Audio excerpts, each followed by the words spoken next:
বহু লোকের কথা আপনারা জানেন, তারা তাদের সন্তানদেরকে কষ্ট করে তারা মানুষ করেছে, এখন অন্য জায়গায় থাকে। ইভেন তাদের মৃত্যুর সময় তাদের ফিউনারেল প্রেয়ার, তাদের জানাজায় পর্যন্ত তারা উপস্থিত হতে পারে না। আমি সেই জন্য বলছি, আমরা এখন একটা এক্সোটিক একটা ম্যাটেরিয়ালিজমের মধ্যে বসবাস করছি। আপনাদের সন্তানরা যেন আপনাদের মাধ্যমে এই শিক্ষা যেন তারা না পায়, আপনাদের কাছ থেকে তারা দিনই শিক্ষা পাক। আপনার ঘরটাকে এমন বানান না যে আপনার ঘরটাকে ঢুকলেই মনে হবে এটা মসজিদ টাইপ। কেবল কি আপনি মসজিদে গিয়ে আল্লাহকে স্মরণ করবেন?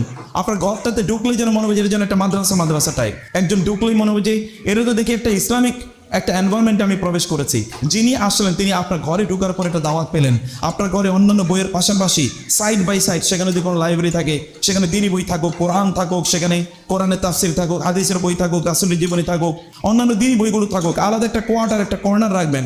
ওইখানে গেলেই তারা মনে করবে না আমি একটা ইসলামিক কর্নারে এসেছি। ওদের একটা ফিল তৈরি হলো, একটা অনুভূতি তৈরি হলো। ওইখানে গিয়ে তাকে নিয়ে কোরআন তেলাওয়াত করুন, তাকে নিয়ে সেখানে গিয়ে রাসূলুল্লাহ সাল্লাল্লাহু আলাইহি ওয়াসাল্লামের জীবনী পড়ুন, সাহাবায়ে কেরামের জীবনী তাদেরকে বলুন।